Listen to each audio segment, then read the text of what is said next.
देश ने इनको मौका नहीं दिया, वरना आज सियाचिन भी हमारे पास नहीं होता। भारत के भविष्य खेलने नहीं देंगे और इसलिए ऑपरेशन सिंदूर खत्म नहीं हुआ है, ऑपरेशन सिंदूर जारी है। और ये पाकिस्तान के लिए भी नोटिस है। वो जब तक भारत के खिलाफ आतंक का रास्ता रोकेगा नहीं, तब तक भारत एक्शन लेता रहेगा। भारत का भविष्य सुरक्षित और समृद्ध होगा, यही हमारा संकल्प है। इसी भाव के साथ मैं फिर से सभी सदस्यों को सार्थक चर्चा के लिए धन्यवाद देता हूं। और आदरणीय अध्यक्ष जी, मैंने भारत का पक्ष रखा है, भारत के लोगों की भावनाओं को व्यक्त किया है। मैं सदन का फिर से आभार व्यक्त करता हूं। बहुत बहुत धन्यवाद। दूसरा खेल खेलने की कोशिश की, वो भी जमी नहीं। जब ये ऑपरेशन सिंदूर हुआ तो उन्होंने नया पैंतरा शुरू किया। और क्या शुरू किया? रोक क्यों दिया? पहले तो मानने को तैयार नहीं थे कि मुक्त करते, अब कहते रोक क्यों दिया? वाह रे बयान बहादुरों,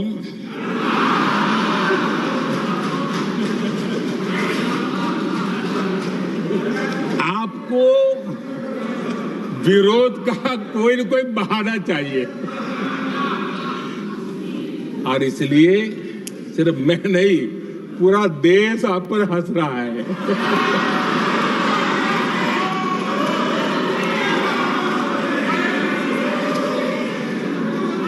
आदरणीय अध्यक्ष जी, सेना का विरोध, सेना के प्रति एक पता नहीं नेगेटिविटी, ये कांग्रेस का पुराना रवैया रहा है। देश ने अभी अभी करगिल विजय दिवस और खुद को ही नागरिकों ने बचाना है, उन्होंने हाथ ऊपर कर दिए थे, अनाउंस कर दिया। आदरणीय अध्यक्ष जी, कांग्रेस की कमजोर सरकारों के कारण देश को कितनी जानें गंवानी पड़ी, हमें अपनों को खोना पड़ा। आदरणीय अध्यक्ष जी, आतंकवाद पर लगाम लगाई जा सकती थी। हमारी सरकार ने 11 साल में ये करके दिखाया, एक बहुत बड़ा सबूत है। 2004 से 14 के बीच जो आतंक की घटनाएं होती थी, उन घटनाओं में बहुत बड़ी कमी आई है। इसलिए देश भी जानना चाहता है, अगर हमारी सरकार चंद मिनटों में बता दिया कि हमारा ये लक्ष्य था, हमने ये लक्ष्य पूरा कर दिया है। पहले भी देश में होती थी,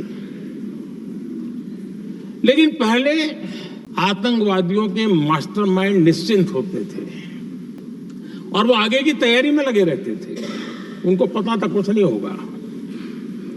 लेकिन अब स्थिति बदल गई है। अब हमले के बाद मास्टरमाइंड को नींद नहीं आती, उनको पता है कि भारत आएगा तो दूसरा खेल खेलने की कोशिश की, वो भी जमी नहीं। जब ये ऑपरेशन सिंदूर हुआ तो उन्होंने नया पैंतरा शुरू किया। और क्या शुरू किया? रोक क्यों दिया? पहले तो मानने को तैयार नहीं थे कि मुक्त करते, अब कहते रोक क्यों दिया? वाह रे बयान बहादुरों,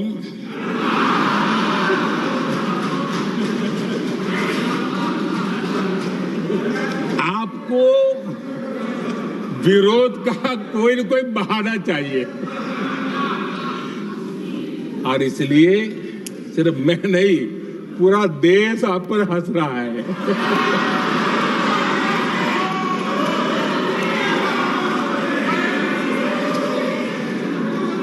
आदरणीय अध्यक्ष जी, सेना का विरोध, सेना के प्रति एक पता नहीं नेगेटिविटी, ये कांग्रेस का पुराना रवैया रहा। देश ने अभी अभी करगिल विजय दिवस मनाया। क्या कहां गिरा, क्या तोड़ा, कितना तोड़ा, कितने मरे, बस यही पूछते रहे। पाकिस्तान भी यही पूछता था, ये भी यही पूछते थे। इतना ही नहीं, आदरणीय अध्यक्ष जी, जब पायलट अभिनंदन पकड़े गए, ये पीओके को वापस क्यों नहीं लिया? वैसे ये सवाल मुझे ही पूछ सकते हैं और किसको पूछ सकते हैं?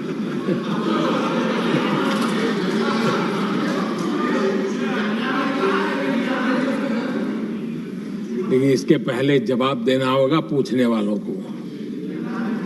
किसकी सरकार ने पीओके पर पाकिस्तान को कब्जा करने का अवसर दिया? जवाब साफ है, जवाब साफ है। जब भी मैं नेहरू जी की चर्चा करता हूं, हुए एक बात का उल्लेख किया था। मैंने कहा था कि ये सत्र भारत के विजयोत्सव का सत्र है। संसद का ये सत्र भारत के गौरवगान का सत्र है। आदरणीय अध्यक्ष जी, जब मैं विजयोत्सव की बात कर रहा हूं, तब मैं कहना चाहूंगा कि ये विजयोत्सव आतंकी हेडक्वार्टर्स को मिट्टी में मिलाने का है। जब मैं विजयोत्सव कहता हूं, तो ये विजयोत्सव सिंदूर की सौगंध पूरा करने का है। मैं जब ये विजयोत्सव कहता हूं, तो ये भारत की सेना के शौर्य और सामर्थ्य का विजय गाथा कह रहा है। जब मैं विजयोत्सव कह रहा हूं, तो 140 करोड़ भारतीयों की एकता, इच्छा शक्ति, उसके एक अप्रतिम जीत का विजयोत्सव की बात करता हूं। आदरणीय अध्यक्ष जी, मैं इसी विजय भाव से इस सदन में भारत का पक्ष रखने के लिए खड़ा हुआ।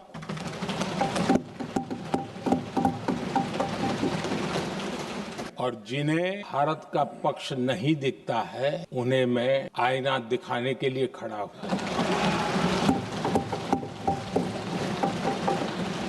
आदरणीय अध्यक्ष जी, मैं 140 करोड़ देशवासियों की भावनाओं में अपना स्वर मिलाने के लिए उपस्थित हूं। ये 140 करोड़ देशवासियों की भावना के जो गुंज है, जिस सदन में सुनाई, मैं उसे अपना एक स्वर मिलाने खड़ा हूं। आदरणीय अध्यक्ष जी, ऑपरेशन सिंदूर के दरमियान जिस प्रकार से देश के लोगों ने मेरा साथ दिया, मुझे आशीर्वाद दिए, देश की जनता मुझ पर कर्ज है। मैं देशवासियों का आभार व्यक्त करता हूं। मैं देशवासियों का अभिनंदन करता। आदरणीय अध्यक्ष जी, 22 अप्रैल को पहलगाम में जिस प्रकार क्रूर घटना, जिस प्रकार आतंकवादियों ने निर्दोष लोगों को उनका धर्म पूछ करके गोलियां मारी, ये क्रूरता की पराकाष्ठा, भारत को हिंसा की आग में झोंकने का ये सुविचारित प्रयास, भारत में दंगे फैलाने की ये साजिश, मैं आज देशवासियों का धन्यवाद करता हूं कि देश ने एकता के साथ उस साजिश को नाकाम किया।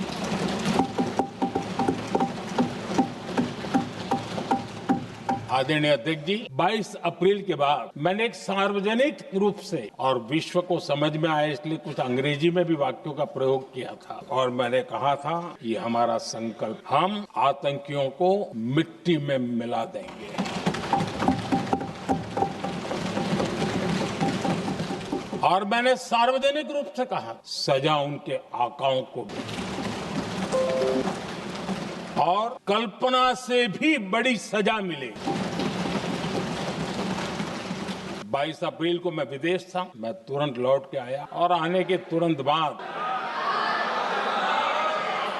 मैंने एक बैठक बुलाई और उस बैठक में हमने साफ साफ निर्देश दिए कि आतंकवाद को करारा जवाब देना, और ये हमारा राष्ट्रीय संकल्प है।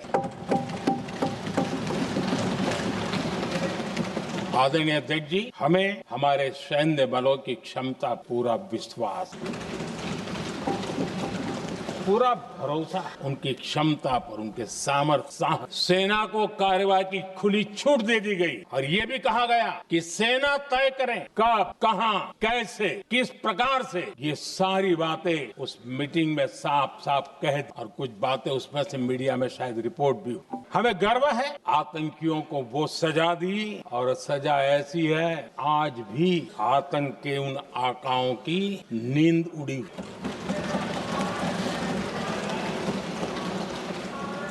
आदरणीय अध्यक्ष जी, मैं हमारी सेना की सफलता के उससे जुड़े भारत के उस पक्ष को सदन के माध्यम से देशवासियों के सामने रख। पहला पक्ष, पहलगाम हमले के बाद से ही पाकिस्तानी सेना को अंदाजा लग चुका था कि भारत कोई बड़ी कार्रवाई करे। उनके तरफ से न्यूक्लियर की धमकियों के भी बयान आना शुरू हुए। भारत ने 6 मई रात और 7 मई सुबह जैसा तय किया था वैसी कार्रवाई की और पाकिस्तान कुछ नहीं कर पाया। 22 मिनट में 22 अप्रैल का बदला निर्धारित लक्ष्य के साथ हमारी सेना ने ले लिया। दूसरा पक्ष, आदरणीय अध्यक्ष जी, पाकिस्तान के साथ हमारी लड़ाई की तो कई बार, लेकिन ये पहली ऐसी भारत की रणनीति बनी कि जिसमें पहले जहां कभी नहीं गए वहां हम पहुंचे। पाकिस्तान के कोने कोने में आतंकी अड्डों को धुआं धुआं कर दिया। आतंक के घट सोच नहीं सकता कि वहां तक कोई जा सकता। बहावलपुर और मुर्ग के उसको भी जमीन दोस्त कर दिया गया। आदरणीय अध्यक्ष जी, हमारे सेनाओं ने आतंकी अड्डों को तबाह। तीसरा, पाकिस्तान की न्यूक्लियर धमकी को हमने झूठा साबित कर दिया। भारत ने सिद्ध कर दिया कि न्यूक्लियर ब्लैकमेलिंग अब नहीं चलेगा और न ही ये न्यूक्लियर ब्लैकमेलिंग के सामने भारत झुकेगा। आदरणीय अध्यक्ष जी, चौथा पक्ष, भारत ने दिखाई अपनी तकनीकी क्षमता। पाकिस्तान के सीने पर सटीक प्रहार, पाकिस्तान के एयरबेस एसेट्स भारी नुकसान और आज तक उनके कई एयरबेस आईसीयू में पड़े। आज टेक्नोलॉजी आधारित युद्ध का युग है। ऑपरेशन सिंदूर इस महारत में भी सफल सिद्ध हुआ। अगर पिछले 10 साल में जो हमने तैयारियां की है वो न की होती तो इस तकनीक के युग में हमारा कितना नुकसान हो सकता था, इसका हम अंदाज लगा। पांचवा, ऑपरेशन सिंदूर के दरमियान पहली बार हुआ जब आत्मनिर्भर भारत की ताकत को दुनिया ने पहचाना। Made in India drone, made in India missile ने पाकिस्तान के हथियारों की पोल खोल करके। आदरणीय अध्यक्ष जी, और भी एक महत्वपूर्ण काम जो हुआ, वैसे जब राजीव गांधी जी उस समय उनके जो डिफेंस का काम देखने वाले मौज थे, उन्होंने जब मैंने सीडीएस की घोषणा की तो वो बहुत प्रसन्न होकर के मुझे मिलने आए थे और बहुत बहुत प्रसन्न थे वो। इस समय ऑपरेशन में नेवी, आर्मी, एयरफोर्स, तीनों सेनाओं का जॉइंट एक्शन, इसके बीच की सिनर्जी, इसने पाकिस्तान के छक्के छुड़ा दिए।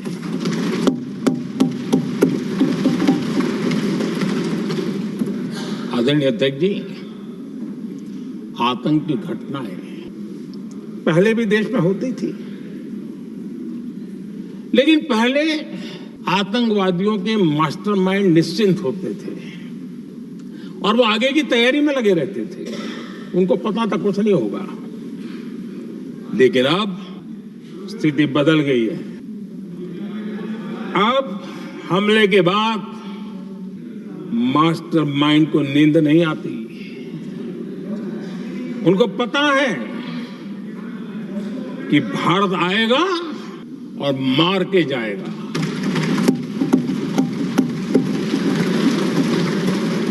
ये न्यू नॉर्मल भारत ने सेट कर दिया है।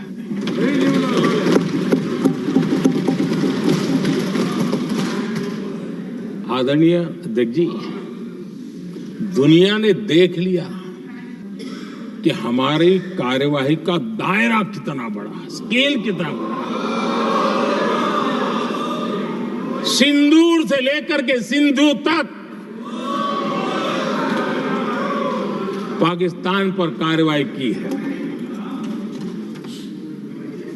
ऑपरेशन सिंदूर ने तय कर दिया कि भारत में आतंकी हमले की उसके आकाओं को और पाकिस्तान को भारी कीमत चुकानी पड़ेगी। अब ऐसे ही नहीं जा सकता। आदरणीय अध्यक्ष जी,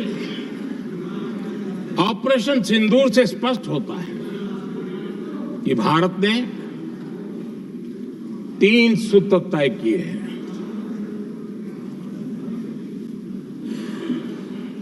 अगर भारत पर आतंकी हमला हुआ तो हम अपने तरीके से, अपनी शर्तों पर, अपने समय पर जवाब दे करके रहेंगे।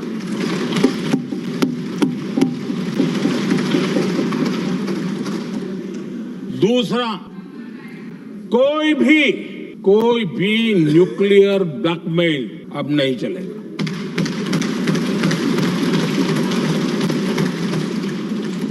और तीसरा, हम आतंक की सरपरस्त सरकार और आतंक के आकाओं उनको अलग अलग नहीं देखेंगे।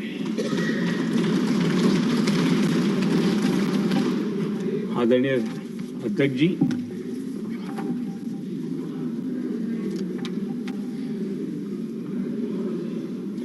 यहां पर विदेश नीति को लेकर के भी काफी बातें कही गई हैं।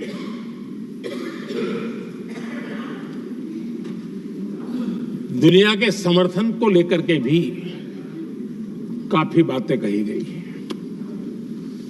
मैं आज सदन में कुछ बातें पूरी स्पष्टता से कह रहा हूं। दुनिया में किसी भी देश ने भारत को अपनी सुरक्षा में कार्रवाई करने से रोका नहीं है।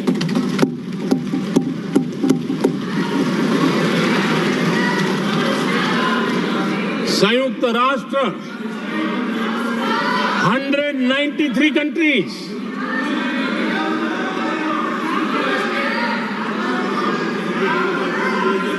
सिर्फ 3 देश 193 कंट्री में सिर्फ 3 देश ऑपरेशन सिंदूर के दौरान पाकिस्तान के समर्थन में बयान दिया था। Only 3 countries.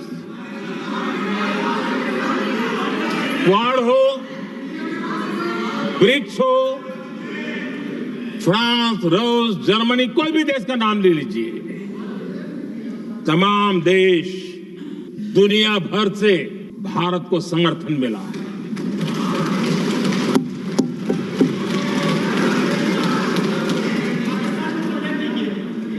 आदरणीय अध्यक्ष जी, दुनिया का समर्थन तो मिला, दुनिया के देशों का समर्थन मिला, माननीय, लेकिन ये दुर्भाग्य है कि मेरे देश के वीरों के पराक्रम को कांग्रेस का समर्थन नहीं।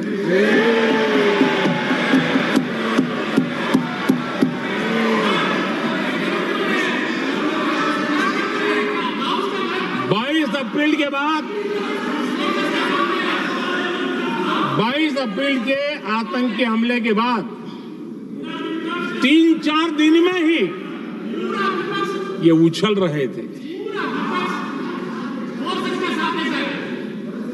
और कहना शुरू कर दिया, कहां गई 56 इंच की छाती, कहां खो गया मोदी, मोदी तो फेल हो गया। क्या मजा ले रहे थे, उनको लगता है वाह बाजी मार ली। उनको पहलगाम के निर्दोष लोगों की हत्या में भी वो अपनी राजनीति तराशते थे।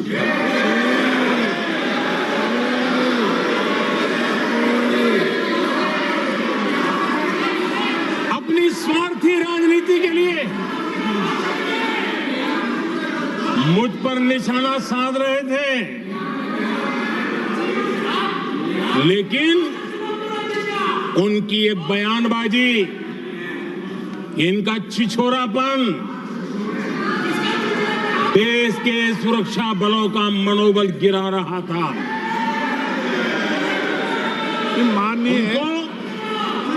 माननीय प्रतिपक्ष के नेता, एक मिनट, प्रतिपक्ष के नेता आपकी बात सबने ध्यान से सुनी। आप बेटे कांग्रेस कर रहे हैं और कुछ नेताओं को पीछे से, ये उचित नहीं है आपके लिए। न भारत के सामर्थ्य पर भरोसा है और न ही भारत की सेनाओं पर। इसलिए वो लगातार ऑपरेशन सिंदूर पर सवाल उठा रहे हैं। ऐसा करके आप लोग मीडिया में हेडलाइंस तो ले सकते हैं, लेकिन देशवासियों के दिलों में जगह नहीं बना सकते।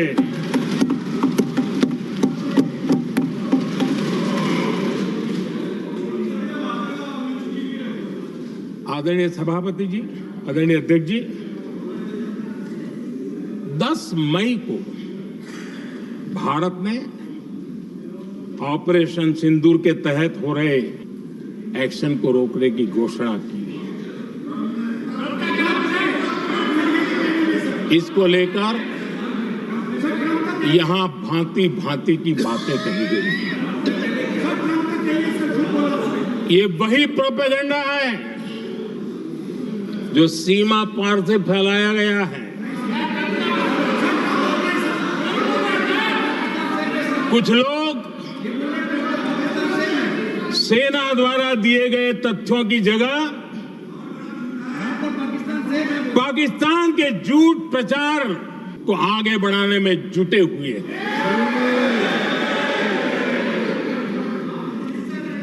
जबकि भारत का रुख हमेशा स्पष्ट रहा है। आदरणीय अध्यक्ष जी, कुछ चीजें मैं जरा स्मरण भी कराना चाहता हूं। जब सर्जिकल स्ट्राइक हुआ,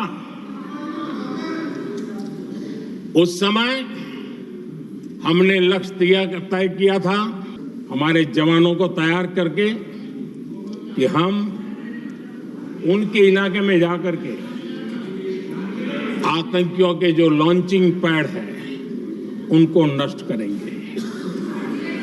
और सर्जिकल स्ट्राइक, एक रात के उस ऑपरेशन में हमारे लोग सूर्योदय होते होते काम पूरा करके वापस आए। लक्ष्य निर्धारित था कि ये करना है।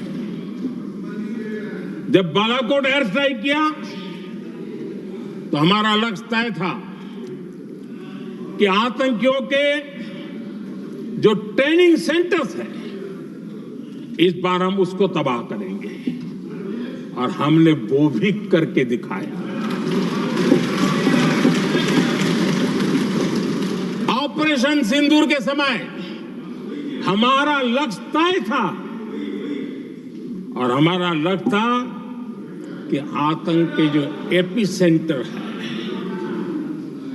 और पहलगाम के आतंकियों को जहां से पुरजोश योजना बनी, ट्रेनिंग मिली, व्यवस्था मिली, उस पर हमला करेंगे। हमने उनके नाभि पर हमला कर दिया।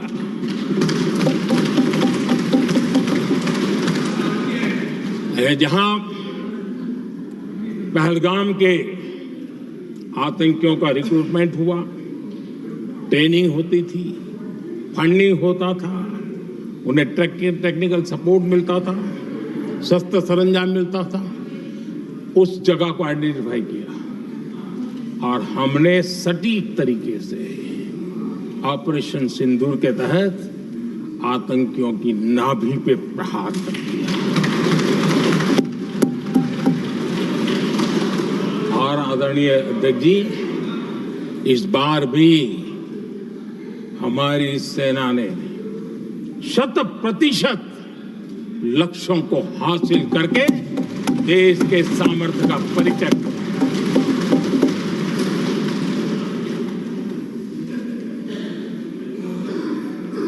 कुछ लोग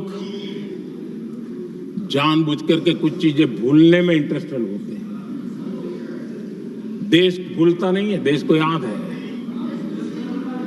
6 रात और 7 मई सुबह ऑपरेशन हुआ था और 7 मई को सुबह भारत ने प्रेस कॉन्फ्रेंस हमारी सेना ने की और इस प्रेस कॉन्फ्रेंस में भारत ने स्पष्ट कर दिया था और पहले दिन से क्लियर था कि हमारा लक्ष्य है आतंकियों के आका, आतंकियों की जो व्यवस्थाएं जहां से होती है वो और उनके अड्डे, उनको हम ध्वस्त करना चाहते थे और हमने प्रेस कॉन्फ्रेंस में कह दिया था, हमने हमारा काम कर दिया है, हमने जो तय किया था पूरा कर दिया है।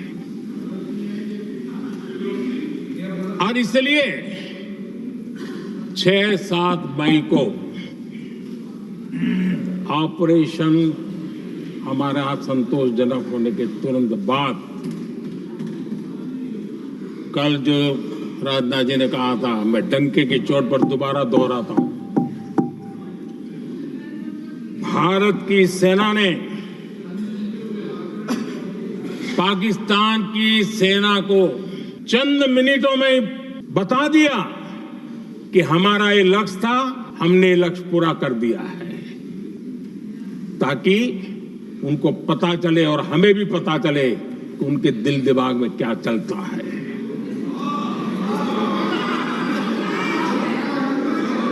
हमने अपना लक्ष्य 100% हासिल कर लिया था और पाकिस्तान में समझदारी होती तो आतंकियों के साथ खुलेआम खड़े रहने की गलती न करता। उसने निर्लज्ज होकर के आतंकवादियों के साथ खड़े रहने का फैसला किया। हम पूरी तरह तैयार थे, हम भी मौके की तलाश में थे,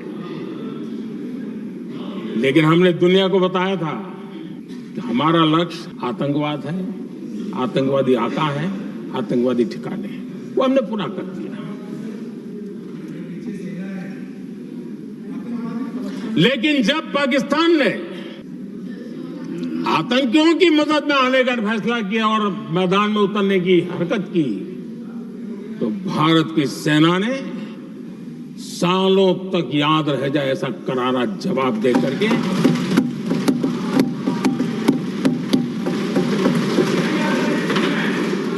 नौ मई की मध्य रात्रि और 10 मई की एक प्रकार से सुबह हमारी मिसाइलें उन्होंने पाकिस्तान के हर कोने में प्रचंड प्रहार किया, जिसकी पाकिस्तान ने कभी कल्पना नहीं की थी और पाकिस्तान को घुटनों पर आने के लिए मजबूर कर दिया।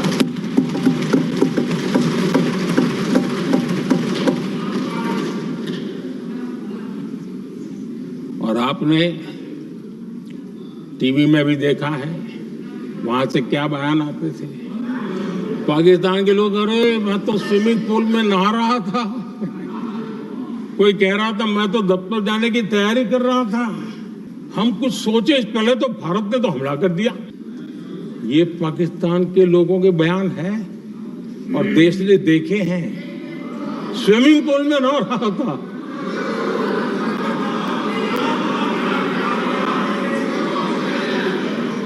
और जब इतना कड़ा प्रहार हुआ, पाकिस्तान ने कभी सोचा तक नहीं था, तब जाकर के पाकिस्तान ने फोन करके डीजीएमओ के सामने फोन करके गुहार लगाई, बस करो, बहुत मारा, अब ज्यादा मार झेलने की ताकत नहीं है, प्लीज हमला रोक दो। ये पाकिस्तान के डीजीएमओ का फोन था। और भारत ने तो पहले दिन ही कह दिया था, 7 तारीख सुबह की प्रेस देख लीजिए, कि हमने हमारा लक्ष्य पूरा कर दिया है, अगर आप कुछ करोगे तो महंगा पड़ेगा। और आप धीरे ऐसे कैसे चलता है? प्लीज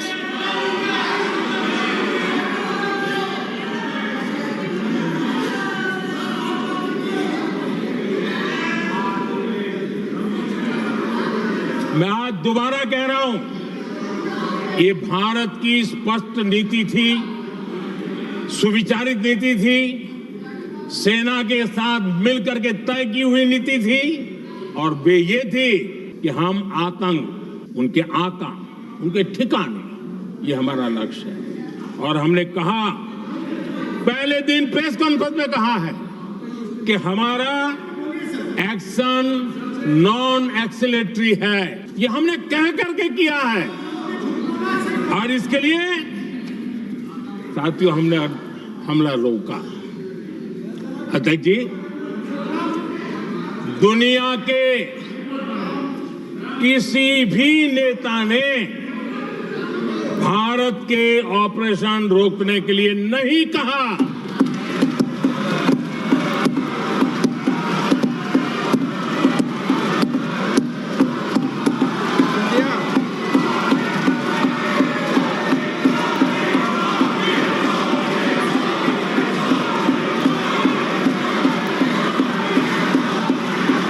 उसी दौरान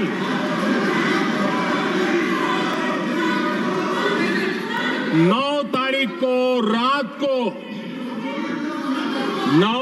को रात को अमेरिका के उपराष्ट्रपति जी ने मुझसे बात करने का प्रयास किया।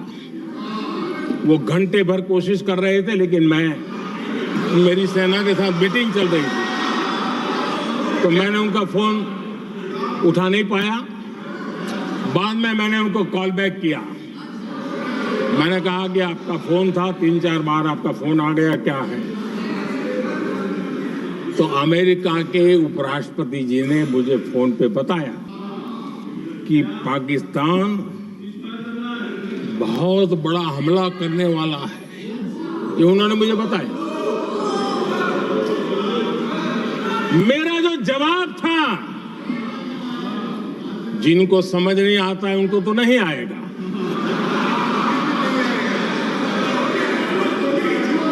मेरा जवाब था, अगर पाकिस्तान का ये इरादा है तो उसे बहुत महंगा पड़ेगा। ये मैंने अमेरिका के उपराष्ट्रपति को कहा।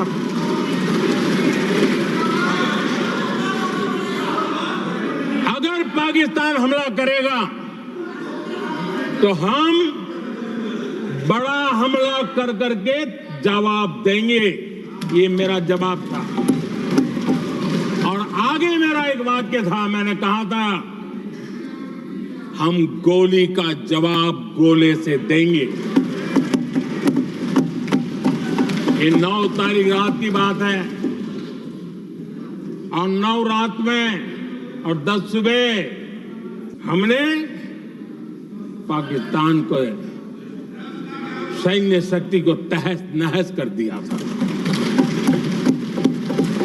और यही हमारा जवाब था, यही हमारा जज्बा था। और आज पाकिस्तान भी भली भांति जान गया है कि भारत का हर जवाब पहले से ज्यादा तगड़ा होता है।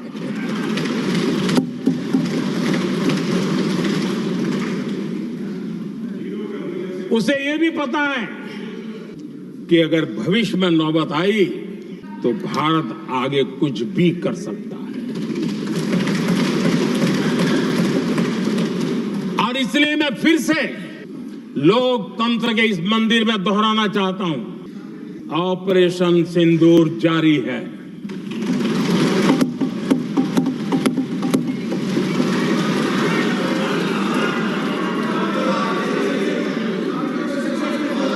पाकिस्तान ने दुस्साहस की अगर कल्पना की तो उसे करारा जवाब दिया जाएगा।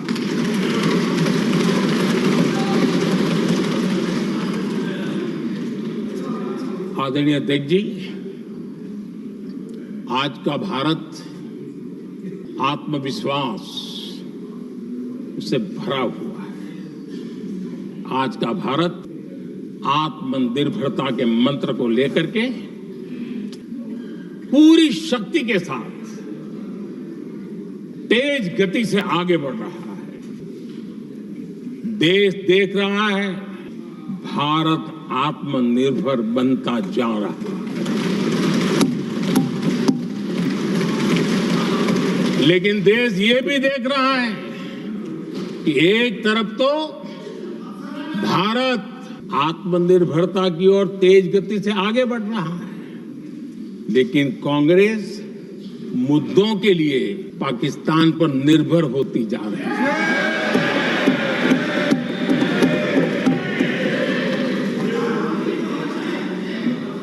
मैं आज पूरा दिन देख रहा था, जो 16 घंटे से जो चर्चा चल रही है, दुर्भाग्य से। प्लीज बैठिए, सब जवाब दे दिया आपका। आप सुनते नहीं, सबका जवाब दे दिया। प्लीज। हाँ, दुर्भाग्य से सुनिए जवाब। कांग्रेस को पाकिस्तान के मुद्दे इंपोर्ट करने पड़ रहे हैं।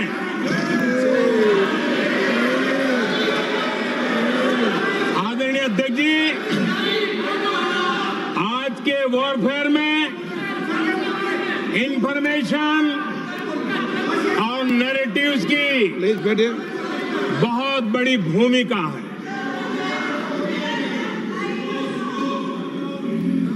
नैरेटिव घड़ करके, एआई का भी भरपूर उपयोग करके सेनाओं के मनोबल को कमजोर करने के खेल भी खेले जाते हैं। जनता के अंदर अविश्वास पैदा करने के भी भरपूर प्रयास होते हैं।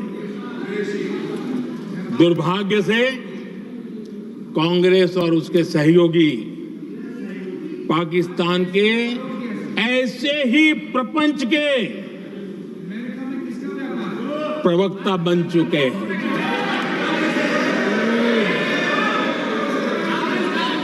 आदरणीय अध्यक्ष जी, देश की सेना ने, आदरणीय अध्यक्ष जी, ये तरीका है देश की सेना ने, बैठिए बैठिए, देश की सेना ने सर्जिकल स्ट्राइक की।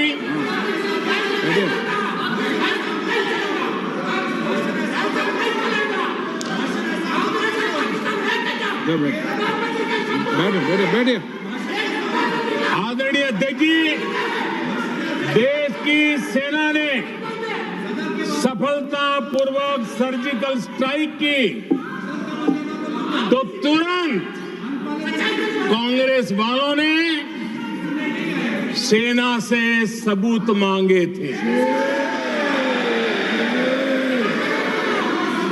लेकिन जब उन्होंने देश का मूड देखा,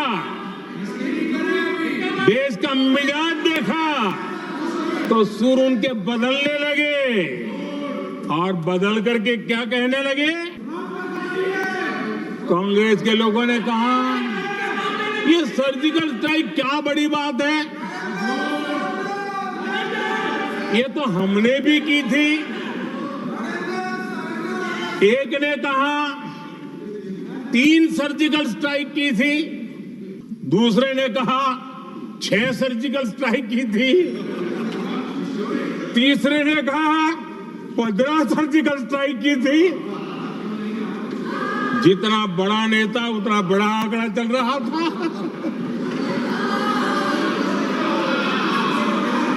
आदरणीय अध्यक्ष जी, इसके बाद बालाकोट में सेना ने एयर स्ट्राइक की।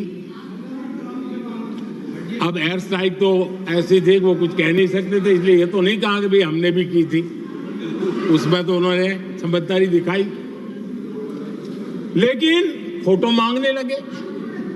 एयर स्ट्राइक हुई तो फोटो दिखाओ, क्या कहां गिरा, क्या तोड़ा, कितने मरे, बस यही पूछते रहे।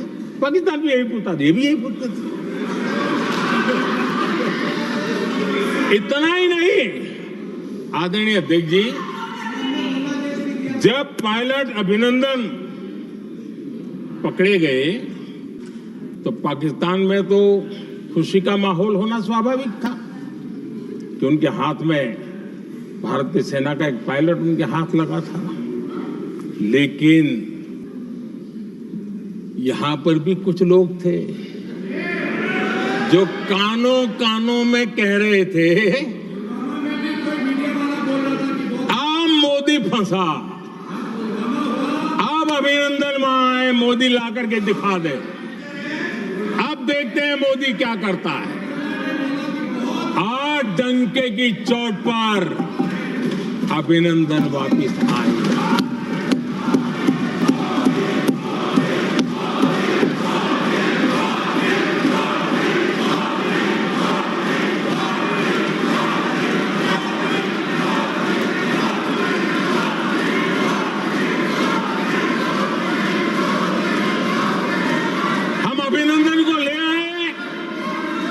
तो इनकी बोलती बंद हो गई।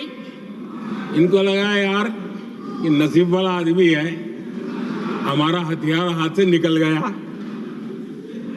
आदरणीय अध्यक्ष जी, पहलगाम हमले के बाद हमारा बीएसएफ का एक जवान पाकिस्तान के कब्जे में गया, तो फिर इनको लगा वाह बड़ा मुद्दा हाथ में आ गया है, अब मोदी फंस जाएगा। अब तो मोदी की फजीयत जरूर होगी। और उनकी इकोसिस्टम ने सोशल मीडिया में बहुत सारी कथाएं वायरल की कि ये बीएसएफ के जवान का क्या होगा, उसके परिवार का क्या होगा, ये वापस आएगा, कब आएगा, कैसे आएगा, न जाने क्या क्या चला दिया। आदरणीय अध्यक्ष जी, बीएसएफ का वो जवान भी आन बान शान के साथ वापस आया।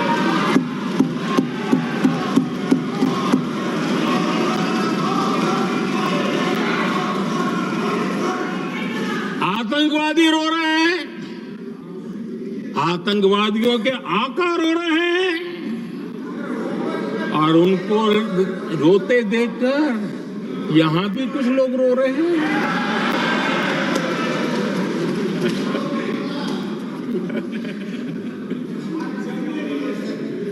अब देखिए, सर्जिकल स्ट्राइक सर्जिकल स्ट्राइक चल रही थी, उसके बाद उन्होंने एक खेल खेलने की कोशिश की, बात जमी नहीं।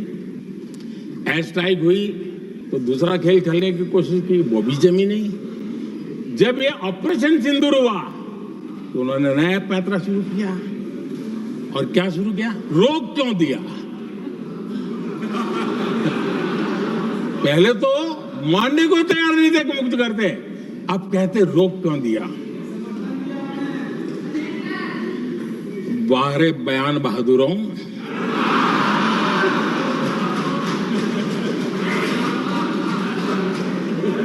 आपको विरोध का कोई न कोई बहाना चाहिए। और इसलिए सिर्फ मैं नहीं, पूरा देश आप पर हंस रहा है।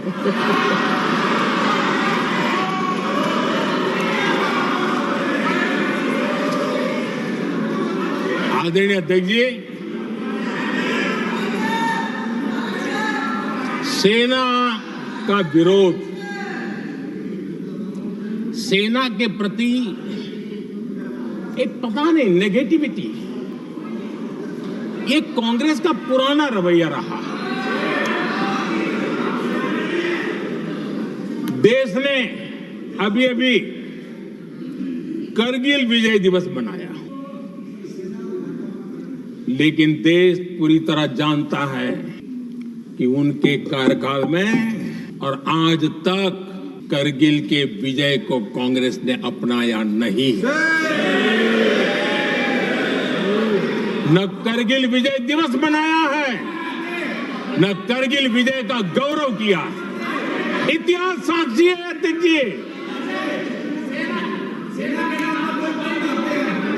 जब डोकलाम में सैन्य हमारा शौर्य दिखा रहा था, तब कांग्रेस के नेता चुपके किससे ब्रीफिंग लेते थे, वो सारी दुनिया अब जान गई।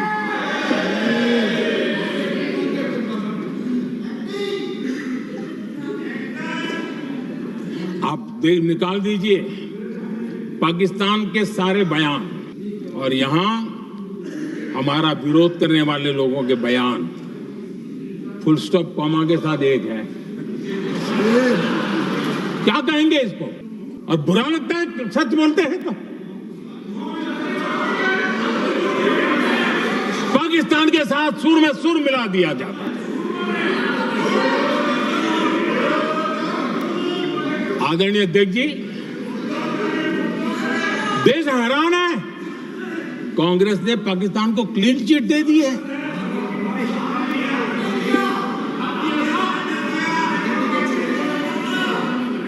उनकी ये हिम्मत, और इनकी आदत जाती नहीं है, ये हिम्मत कि पहलगाम के आतंकी पाकिस्तानी थे, इसका सबूत दो।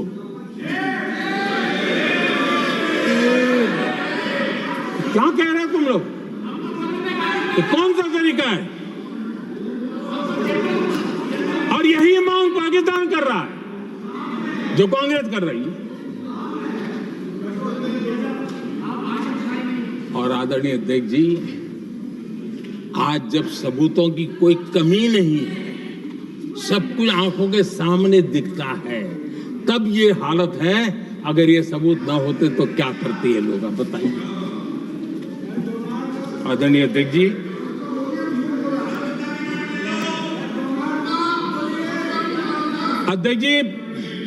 ऑपरेशन सिंदूर के एक पार्ट की तरफ तो चर्चा भी बहुत होती है, ध्यान भी जाता है, लेकिन देश के लिए कुछ गौरव की क्षणें होती हैं, ताकत की परिचय होता है, उसकी तरफ भी ध्यान जाना बहुत आकर्षित है। हमारे एयर डिफेंस सिस्टम दुनिया में इसकी चर्चा है। हमारे एयर डिफेंस सिस्टम ने पाकिस्तान की मिसाइल और ड्रोन्स उसको तिनके की तरफ बिखेर दिया था।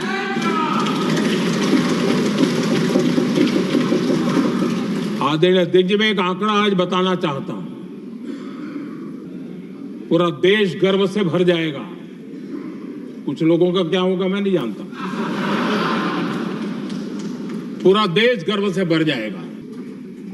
9 मई को पाकिस्तान ने करीब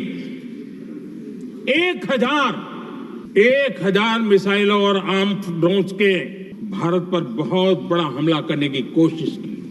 1000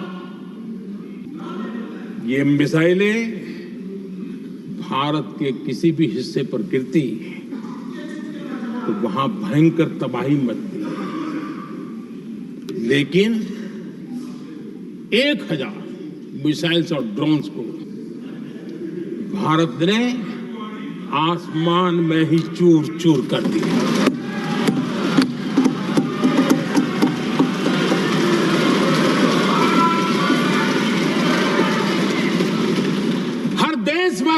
से गर्व हो रहा।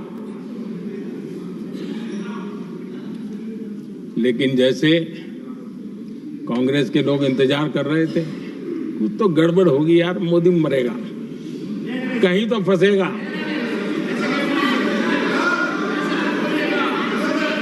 पाकिस्तान ने आदमपुर एयरबेस पर हमले का झूठ फैलाया, उस झूठ को बेचने की भरपूर कोशिश की, पूरी ताकत दी, लगा दी। मैं अगले ही दिन आदमपुर पहुंचा और खुद जाकर के उनके झूठ को मैंने बेनकाब कर दिया। तब जाकर के उनको अकल ठिकाने लगी कि अब ये झूठ चलने वाला नहीं है। आदरणीय अध्यक्ष जी, जो हमारे छोटे दलों के साथी हैं, जो राजनीति में नए हैं, उनको कभी शासन में रहने का अवसर नहीं मिला, उनसे कुछ बातें निकलती मैं समझ सकता हूं। लेकिन कांग्रेस पार्टी ने इस देश में लंबे समय तक राज किया है, उसको शासन की व्यवस्थाओं का पूरा पता है, उन चीजों से वो निकले हुए लोग हैं, उनके लिए शासन व्यवस्था क्या होती इसकी समझ पूरी है, अनुभव है उनके पास। उसके बाद भी विदेश मंत्रालय तुरंत जवाब दे, उसको स्वीकारना नहीं। विदेश मंत्री जवाब दे, इंटरव्यू दे, बार बार बोले, उसको स्वीकारना नहीं। गृह मंत्री बोले, रक्षा मंत्री बोले, किसी पर भरोसा नहीं। जिसने इतने सालों तक राज किया, उनको देश की व्यवस्थाओं पर अगर भरोसा नहीं है, तब शक उठता है कि क्या हालत हो गई है इनकी। आदरणीय अध्यक्ष जी, अब कांग्रेस का भरोसा पाकिस्तान के रिमोट कंट्रोल से बनता है और बदलता है।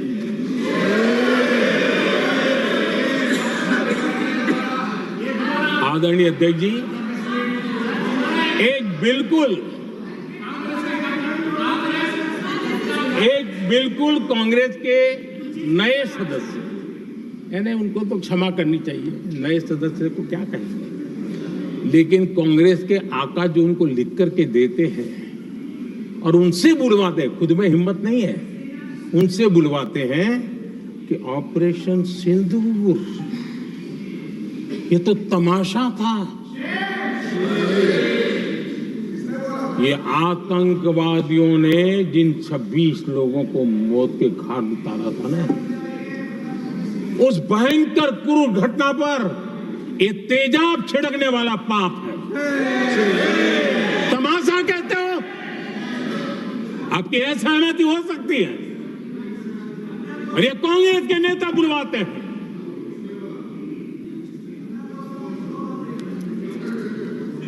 आदरणीय अध्यक्ष जी, पहलगाम के हमलावरों को कल हमारे सुरक्षा बलों ने ऑपरेशन महादेव करके अपने अंजाम तक पहुंचाया।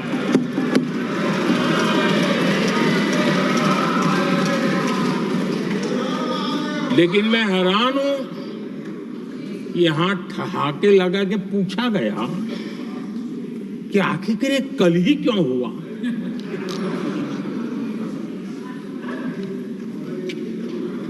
अब ये क्या हो गया है मुझे समझ नहीं आ रहा है। क्या ये ऑपरेशन के लिए कोई सावन महीने का सोमवार ढूंढा गया था क्या? क्या हो गया है इन लोगों को? हताशा, निराशा इस हद तक।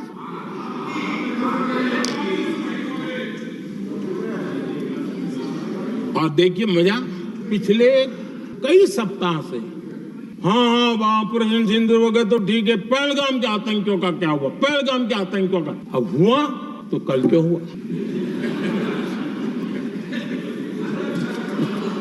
और कल ही क्यों हुआ? क्या हाल है अध्यक्ष जी का। आदरणीय अध्यक्ष जी,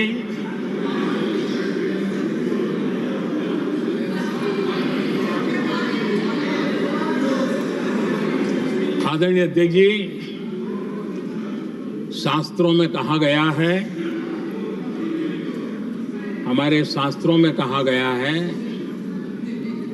शस्त्रेण रक्षिते राष्ट्रे, शस्त्रेण रक्षिते राष्ट्रे शास्त्र चर्चा प्रवर्तते। अर्थात जब राष्ट्र शस्त्र से सुरक्षित होते हैं तभी वहां शास्त्र की, ज्ञान की चर्चाएं जन्म ले पाती है। जब सीमा पर सेनाएं मजबूत होती है तभी लोकतंत्र प्रखर होता है। आदरणीय अध्यक्ष जी,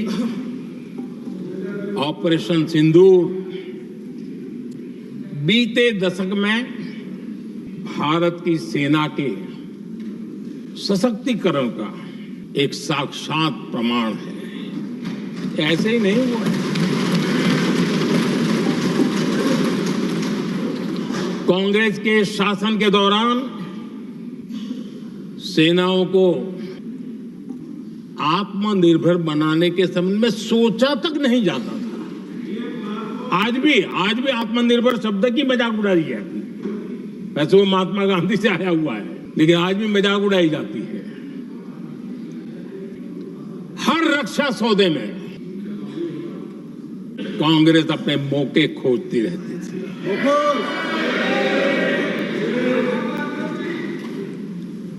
छोटे छोटे हथियारों को लिए विदेशों पर निर्भरता, ये इनका कार्यकाल रहा है। Bullet proof jacket, night vision camera तक नहीं होते थे और लंबा लिस्ट है। जीप से शुरू होता है, बफोर, हेलीकॉप्टर, हर चीज के साथ घोटाला जुड़ा हुआ है।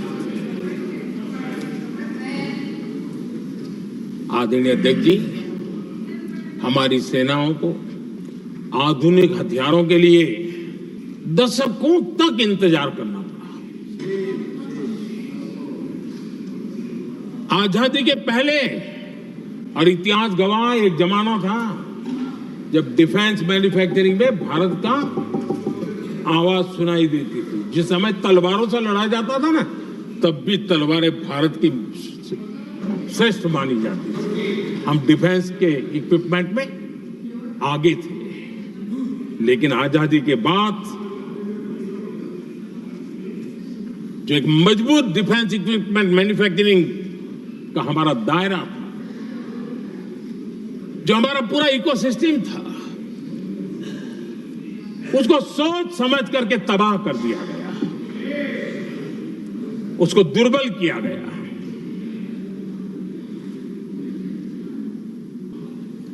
रिसर्च और मैन्युफैक्चरिंग के लिए रास्ते बंद कर दिए गए। अगर इसी नीति पर हम चलते तो भारत इस 21वीं सदी में ऑपरेशन सिंदूर के संबंध में सोच भी नहीं सकता। यह हालत करके रखा हुआ था उन्होंने।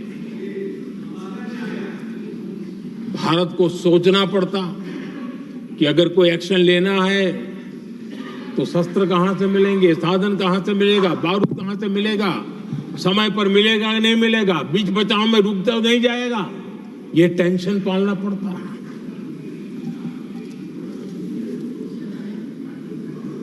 आदरणीय अध्यक्ष जी, बीते एक दशक में मेक इन इंडिया हथियार सेना को मिले।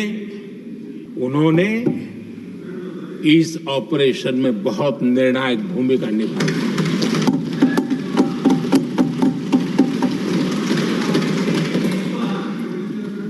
आदरणीय अध्यक्ष जी, एक दशक पहले भारत के लोगों ने संकल्प लिया, हमारा देश सशक्त, आत्मनिर्भर और आधुनिक राष्ट्र बने।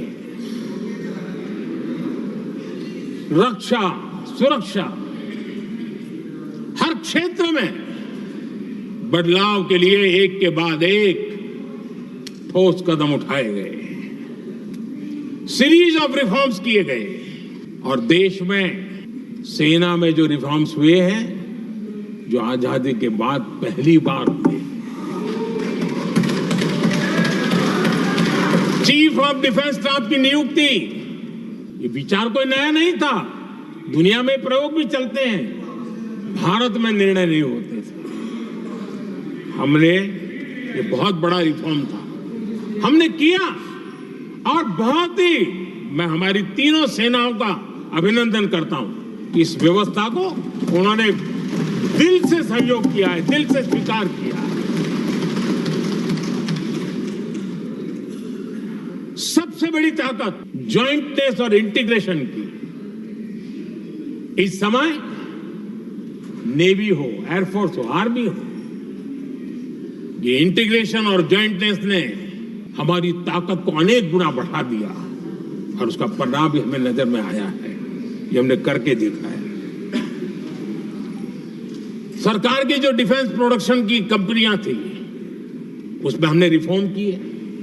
शुरुआत में वहां पर आग लगाना, आंदोलन करवाना, हड़तालें करवाने के खेल चल रहे थे, अभी भी बंद नहीं हुए हैं, लेकिन देश हित को सर्वोपरि मान करके उन डिफेंस इंडस्ट्री के हमारे जो लोग थे सरकारी व्यवस्था में, उन्होंने इसको मन से लिया, रिफॉर्म को स्वीकार किया और वो भी आज बहुत प्रोडक्टिव बन गए।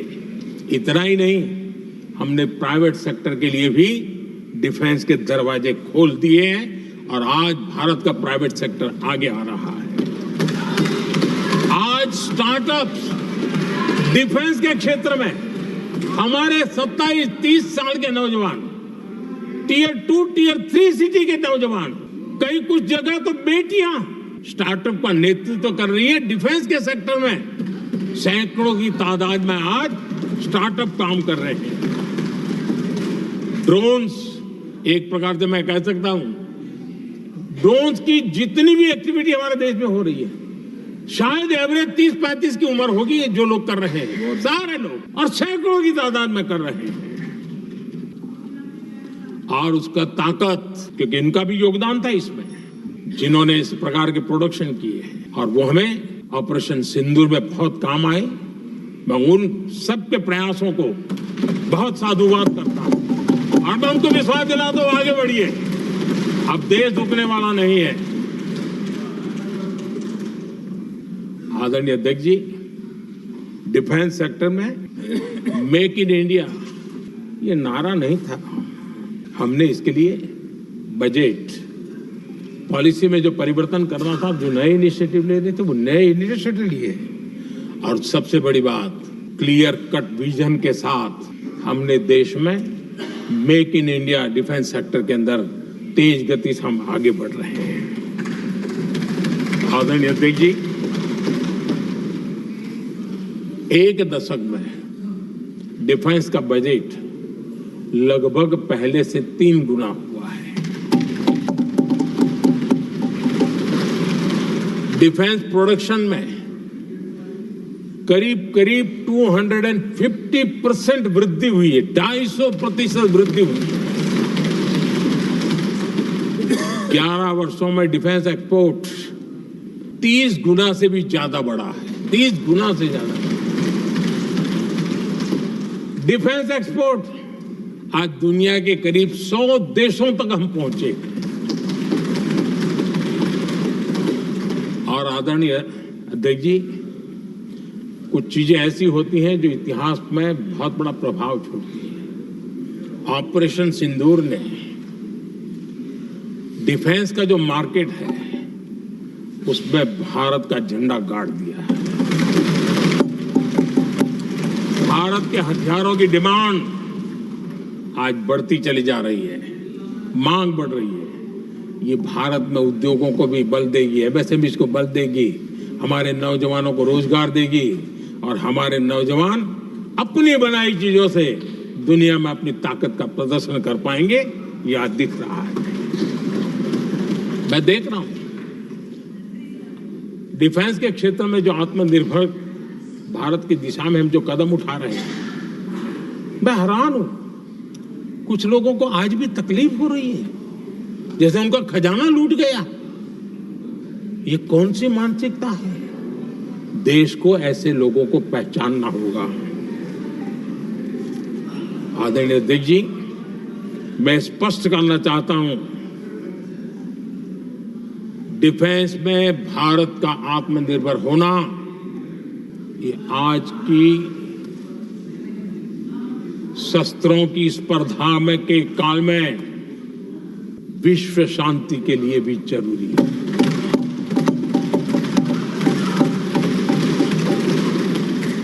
मैं पहले भी कह चुका हूं, भारत युद्ध का नहीं, बुद्ध का देश है। हम समृद्धि, शांति चाहते हैं, लेकिन हम ये कभी न भूले, इससे ही गुजरता है।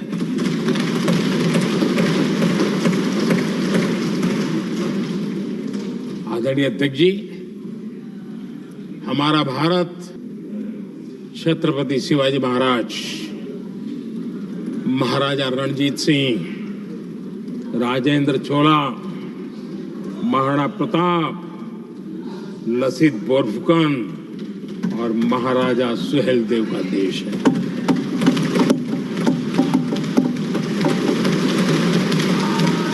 आदरणीय अध्यक्ष जी, हम विकास और शांति के लिए सामरिक सामर्थ्य पर भी फोकस करते हैं। आदरणीय अध्यक्ष जी, कांग्रेस के पास नेशनल सिक्योरिटी का विजन पहले था और आज तो सवाल ही नहीं उठता है।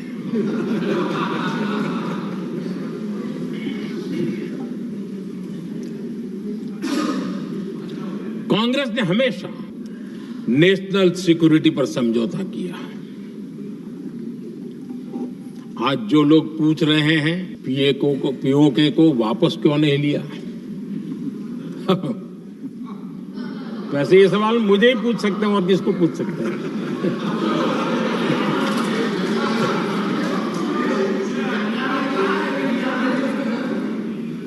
लेकिन इसके पहले जवाब देना होगा पूछने वालों को।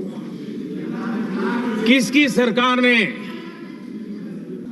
पीओके पर पाकिस्तान को कब्जा करने का अवसर दिया? जवाब साफ है, जवाब साफ है। जब भी मैं नेहरू जी की चर्चा करता हूं तो कांग्रेस और उसका पूरा इकोसिस्टम बिलबिला जाता है, पता नहीं क्या है। आदरणीय अध्यक्ष जी, हम एक शेर सुना करते थे, मुझे ज्यादा इसका ज्ञान तो नहीं है लेकिन सुनते थे। लम्हों ने खता की और सदियों ने सजा पाई। आजादी के बाद से ही जो फैसले लिए गए उनकी सजा आज तक देश भुगत रहा है।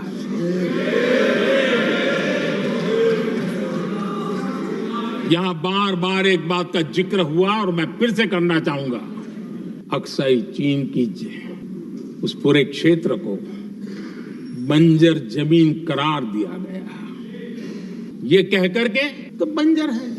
देश की 38,000 वर्ग किलोमीटर जमीन हमें खोनी पड़ी।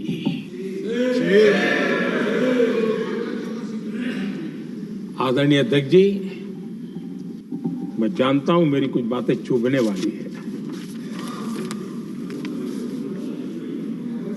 1962 और 1963 के बीच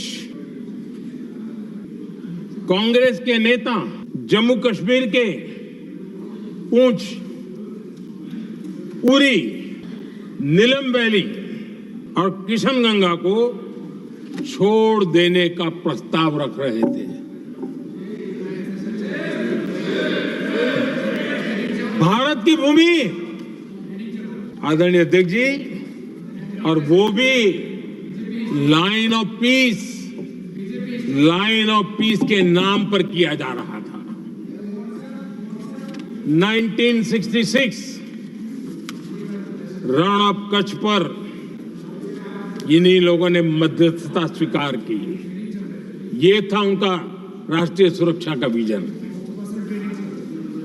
एक बार फिर उन्होंने भारत का करीब 800 वर्ग किलोमीटर क्षेत्र पाकिस्तान को सौंप दिया, जिसमें छड़ बेट भी शामिल है, कि कहीं उसको छड़ा बेट भी कहते हैं। 1965 की जंग में हाजीपीर पास को हमारी सेना ने वापस जीत लिया था, लेकिन कांग्रेस ने उसे फिर लौटा दिया।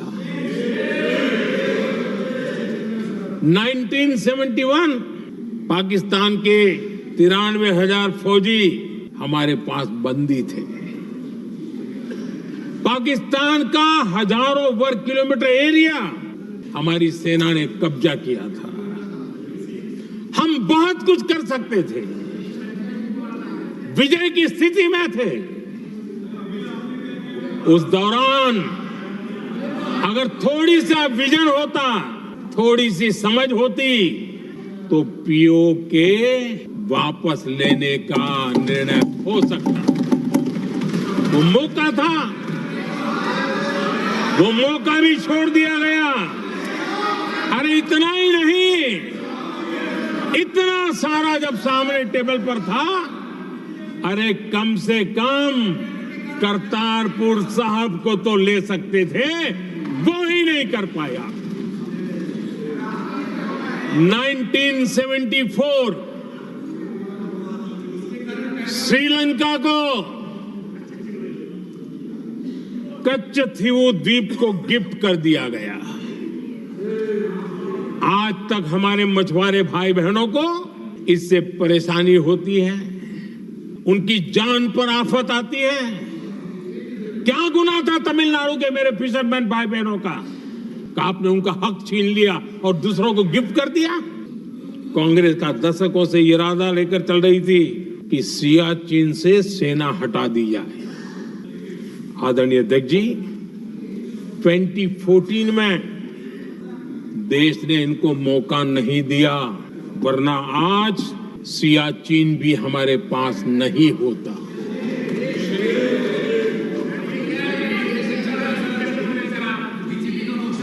आदरणीय अध्यक्ष जी, आजकल कांग्रेस के जो लोग हमें डिप्लोमेसी का पाठ पढ़ा रहे हैं, मैं उन्हें उनकी डिप्लोमेसी याद दिलाना चाहता हूं, ताकि उनको भी कुछ याद रहे, पता चले। 26/11 जैसे भयंकर हमले के बाद बहुत बड़ा आतंकी हमला था। कांग्रेस का पाकिस्तान से प्रेम नहीं रुका। इतनी बड़ी घटना 26/11 की हुई थी। विदेशी दबाव में हमले के कुछ हफ्तों के भीतर ही कांग्रेस सरकार ने पाकिस्तान से बातचीत शुरू कर दी। आदरणीय अध्यक्ष जी, कांग्रेस सरकार ने 26/11 की इतनी बड़ी घटना के बाद भी एक भी डिप्लोमेट को भारत से बाहर निकालने की हिम्मत नहीं की। छोड़ो, इधर एक वीजा तक कैंसिल नहीं किया, एक वीजा तक कैंसिल नहीं कर पाए थे। देश पर पाकिस्तानी स्पॉन्सर बड़े बड़े हमले होते गए, लेकिन यूपीए सरकार ने पाकिस्तान को मोस्ट फेवर्ड नेशन का दर्जा देकर रखा था। वो कभी वापस नहीं लिया था। एक तरफ देश मुंबई के हमले का लिए न्याय मांग रहा था, दूसरी तरफ कांग्रेस पाकिस्तान के साथ व्यापार करने में लगी थी।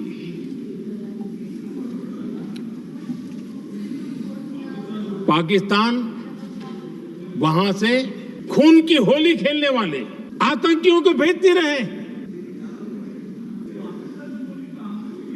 और कांग्रेस यहां अमन की आश के मुशायरे किया करती थी। मुशायरे होते थे। हमने आतंकवाद और अमन की आस का ये वन वे ट्रैफिक बंद कर दिया।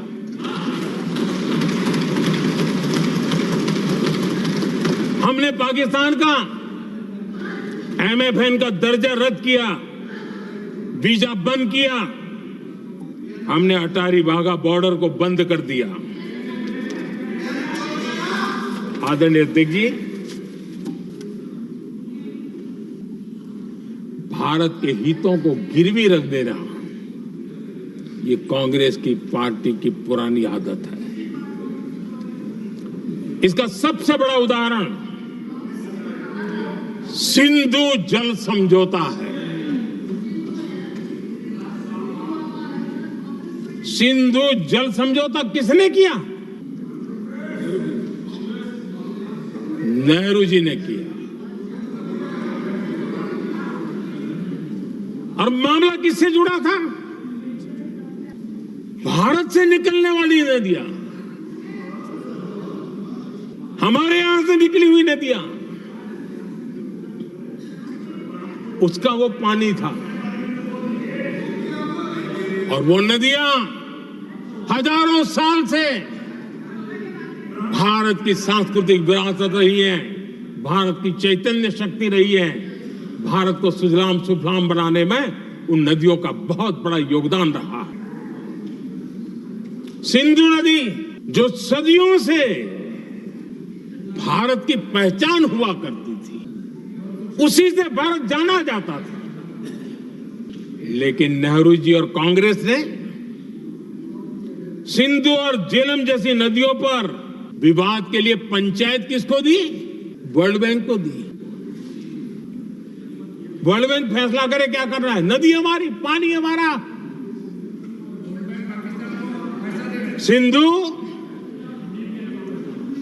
सिंधु जल समझौता सीधा सीधा भारत की अस्मिता और भारत के स्वाभिमान के साथ किया गया बहुत बड़ा धोखा था।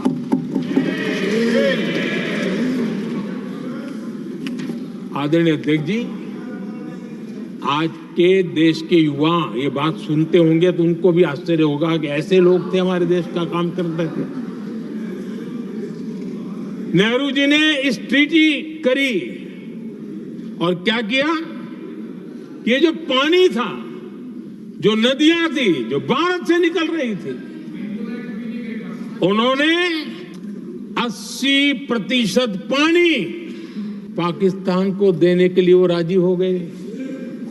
और इतना बड़ा हिंदुस्तान, उसको सिर्फ 20% पानी। कोई मुझे समझाए भाई ये कौन सी बुद्धिमानी थी? कौन सा देश हित था? कौन सी डिप्लोमेसी थी? क्या हालत करके बना के रखा था आप लोगों ने? इतनी बड़ी आबादी वाला हमारा देश, हमारे यहां से निकलती हुई ये नदियां, और सिर्फ 20% पानी, और 80% पानी उन्होंने उसको दिया जो देश खुलेआम भारत को अपना दुश्मन करार कर देता रहता है, दुश्मन कहता रहा। और ये पानी पर किसका हक था? हमारे देश के किसानों का, हमारे देश के नागरिकों का, हमारा पंजाब, हमारा जम्मू कश्मीर, देश के एक बहुत बड़े हिस्से को इन्होंने पानी के संकट में धकेल दिया इस एक कारण से। और राज्यों के भीतर भी पानी को लेकर के आपस में संघर्ष पैदा हुई है, प्रतिस्पर्धा पैदा हुई, और उनका जिस पर हक था उस पर पाकिस्तान मौज करता रहा। और ये दुनिया में अपनी डिप्लोमेसी के पाठ पढ़ाते रहते हैं। आदरणीय अध्यक्ष जी, अगर ये ट्रीटी न होती तो पश्चिमी नदियों पर कई बड़ी परियोजनाएं बनती। पंजाब, हरियाणा, राजस्थान और दिल्ली, वहां के किसानों को भरपूर पानी मिलता, पीने के पानी की कोई समस्या नहीं रहती।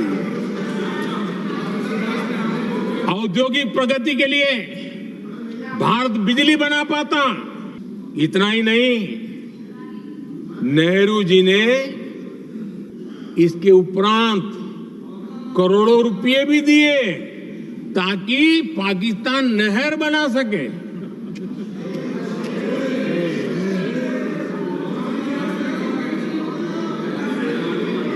आदरणीय अध्यक्ष जी, इससे भी बड़ी बात, देश चौंक जाएगा। ये चीजें छिपाई गई है, दबा दी गई है।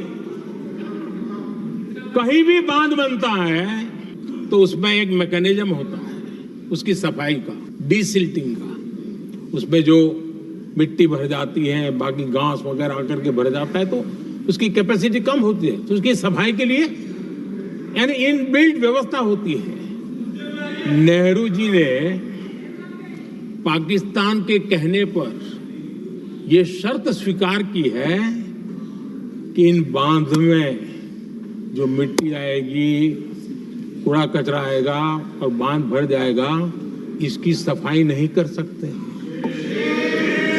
डिसिल्टिंग नहीं कर सकते हैं। बांध हमारे यहां, पानी हमारा, लेकिन निर्णय पाकिस्तान का कि आप डिसिल्टिंग नहीं कर सकते। इतना ही नहीं, जब इस बार मैं डिटेल में गया तो एक बांध तो ऐसा है कि जहां ये डिसिल्टिंग के लिए जो गेट होता है ना, उसको वेल्डिंग कर दिया गया है ताकि कोई गलती से भी खोल करके मिट्टी को निकाल ना दे। पाकिस्तान ने नेहरू जी से लिखवा लिया था कि भारत बिना पाकिस्तान की मर्जी अपने बांधों में जमा होने वाली मिट्टी साफ नहीं करेगा, डिसिल्टिंग नहीं करेगा। ये समझौता देश के खिलाफ था और बाद में नेहरू जी को भी ये गलती माननी पड़ी। इस समझौते में निरंजन दास गुलाटी करके एक सज्जन उसमें जुड़े हुए थे। उन्होंने एक किताब लिखी है। उस किताब में उन्होंने लिखा है कि फरवरी 1961 में नेहरू ने उनसे कहा था, गुलाटी, मुझे उम्मीद थी कि यह समझौता अन्य समस्याओं के समाधान का रास्ता खोलेगा, लेकिन हम वहीं हैं जहां पहले थे। ये नेहरू जी ने कहा। नेहरू जी केवल तत्कालिक प्रभाव देख पा रहे थे, इसलिए उन्होंने कहा कि हम वहीं के वहीं हैं। लेकिन सच्चाई ये कि इस एग्रीमेंट के कारण देश बहुत पिछड़ गया, देश बहुत पीछे चल गया और देश का बहुत नुकसान हुआ। हमारे किसानों को नुकसान हुआ, हमारी खेती को नुकसान हुआ। और नेहरू जी उस डिप्लोमेसी को जानते थे जिसमें किसान का कोई वजूद ही नहीं था। यह हाल करके रखा था उन्होंने। आदरणीय अध्यक्ष जी, पाकिस्तान आगे दशकों तक भारत के साथ युद्ध और छद्म युद्ध, प्रॉक्सी वॉर करता ही रहा। लेकिन कांग्रेस की सरकारों ने बाद में भी सिंधु जल समझौते की तरफ देखा तक नहीं, नेहरू जी की गलती को सुधारा तक नहीं। आदरणीय अध्यक्ष जी, लेकिन अब भारत ने पुरानी गलती को सुधारा है, ठोस निर्णय लिया है। भारत ने नेहरू जी द्वारा किए गई बहुत बड़ी ब्लंडर, सिंधु जल समझौते को देश हित में, किसानों के हित में एबेंस में रख दिया है। देश का अहित करने वाला ये समझौता अब इस रूप में आगे नहीं चल सकता। भारत ने तय कर दिया है, खून और पानी साथ साथ नहीं बह सकते।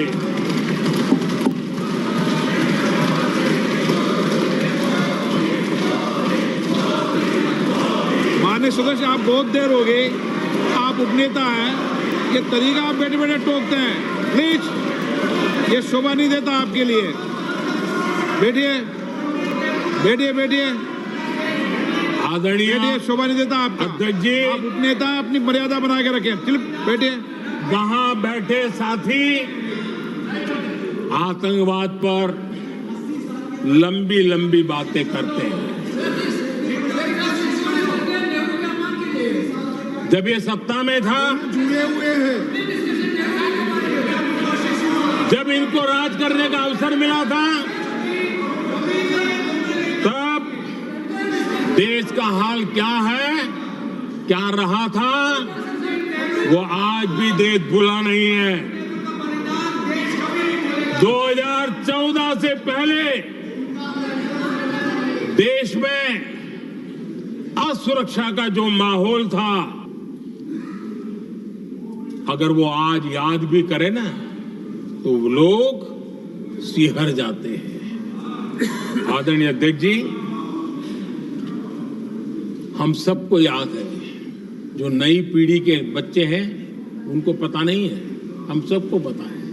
हर जगह पे अनाउंसमेंट होता था, रेलवे स्टेशन पर जाओ, बस स्टैंड पर जाओ, एयरपोर्ट पर जाओ, बाजार में जाओ, मंदिर में जाओ, कहीं पर भी जाओ, जहां भी भीड़ होती है, कोई भी लावारिस चीज दिखे छूना मत, पुलिस को तुरंत जानकारी देना, वो बम हो सकता है।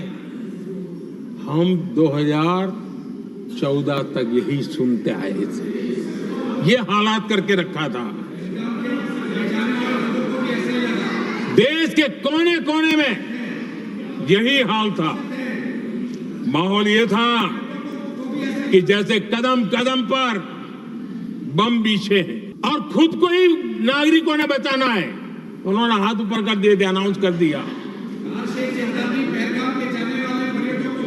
आदरणीय अध्यक्ष जी, कांग्रेस की कमजोर सरकारों के कारण देश को कितनी जानें गंवानी पड़ी, हमें अपनों को खोना पड़ा।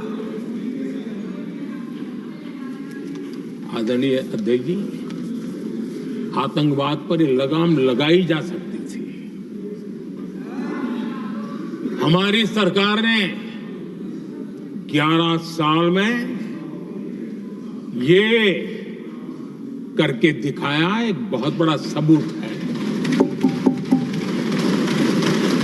2004 से 14 के बीच जो आतंकी घटनाएं होती थी, उन घटनाओं में बहुत बड़ी कमी आई है। इसलिए देश भी जानना चाहता है,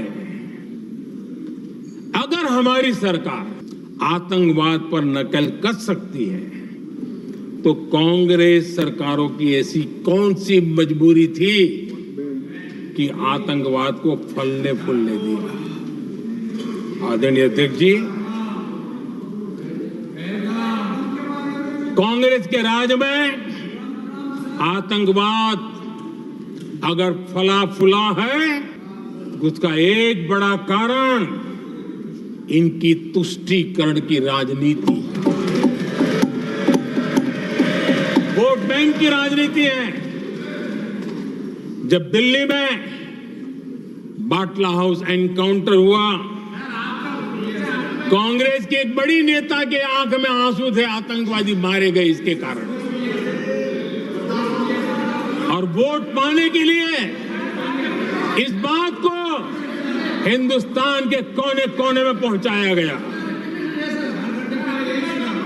आदरणीय अध्यक्ष जी, 2001 में देश की संसद पर हमला हुआ था। तब कांग्रेस के एक बड़े नेता ने अफजल गुरु को बेनिफिट ऑफ डाउट देने की बात कही थी।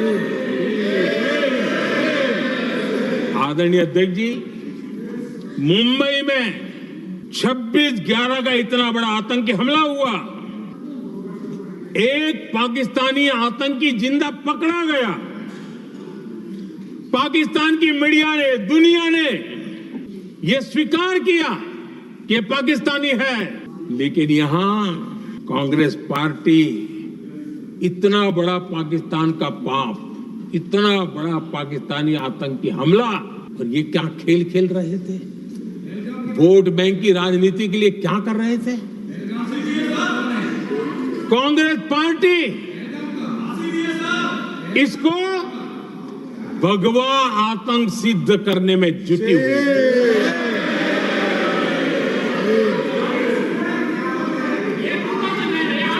कांग्रेस दुनिया को हिंदू आतंकवाद की छड़ी बेचने में लगी हुई थी। कांग्रेस के एक नेता ने अमेरिका के बड़े राजनयिक को यहां तक कह दिया था कि लश्कर-ए-तोयबा से भी बड़ा खतरा भारत के हिंदू ग्रुप है। यह कहा गया था। तुष्टीकरण के लिए कांग्रेस ने जम्मू कश्मीर में भारत का संविधान, बाबा साहब अंबेडकर का संविधान, उसे जम्मू कश्मीर में पैर नहीं रखने दिए। इन्होंने घुसने नहीं दिया, उसे बाहर रखा। तुष्टीकरण और वोट बैंक की राजनीति के लिए कांग्रेस हमेशा देश की सुरक्षा को बलि चढ़ाती रही। आदरणीय अध्यक्ष जी, तुष्टीकरण के लिए ही कांग्रेस ने आतंकवाद से जुड़े कानूनों को कमजोर किया। गृहमंत्री जी ने आज विस्तार से सदन में कहा है, इसलिए मैं इसको रिपीट करना नहीं चाहता। आदरणीय अध्यक्ष जी, मैंने इस सत्र की शुरुआत में आग्रह किया था, मैंने कहा था कि दल हित में हमारे मत मिले न मिले, दल हित में हमारे मत मिले न मिले, देश हित में हमारे मन जरूर मिलने चाहिए। पहलगाम की विभीषिका ने हमें गहरे घाव दिए हैं, उसने देश को झकझोर दिया है। इसके जवाब में हमने ऑपरेशन सिंदूर किया, तो सेनाओं के पराक्रम ने, हमारे आत्मनिर्भर अभियान ने देश में एक सिंदूर स्पिरिट पैदा किया है।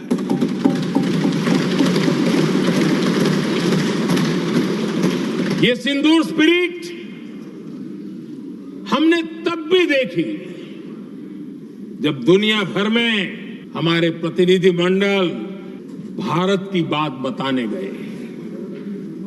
मैं उन सभी साथियों को बहुत बहुत बधाई देता हूं। आपने बहुत ही प्रभावी ढंग से भारत की बात डंके की चोट पर दुनिया के सामने रखी। लेकिन मुझे दुख इस बात का है, हैरानी भी है, जो खुद को कांग्रेस के बड़े नेता समझते हैं, उनके पेट में दर्द हो रहा है कि भारत का पक्ष दुनिया के सामने क्यों रखा गया। शायद कुछ नेताओं को सदन में बोलने पर भी पाबंदी लगा दी गई है। आदरणीय अध्यक्ष जी, इस मानसिकता से बाहर निकलने की जरूरत है। कुछ पंक्तियां मेरे मन में आती हैं, मैं अपने भाव व्यक्त करना चाहता हूं। आदरणीय अध्यक्ष जी, करो चर्चा और इतनी करो, करो चर्चा और इतनी करो कि दुश्मन दहशत से दहल उठे।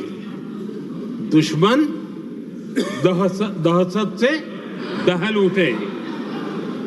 रहे ध्यान बस इतना ही, रहे ध्यान बस इतना ही, मान सिंदूर और सेना का प्रश्नों में भी अटल रहे।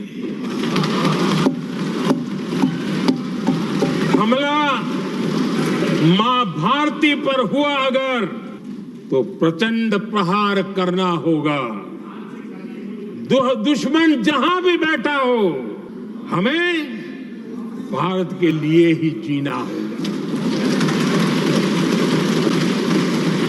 मेरा कांग्रेस के साथियों से आग्रह है कि एक परिवार के दबाव में पाकिस्तान को क्लीन चिट देना बंद कर दें।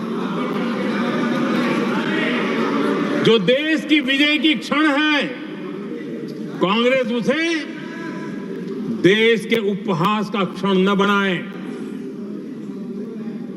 कांग्रेस अपनी गलती सुधारे। मैं आज सदन में फिर स्पष्ट करना चाहता हूं, अब भारत आतंकी नर्सरी में ही आतंकियों को मिट्टी में मिलाएगा।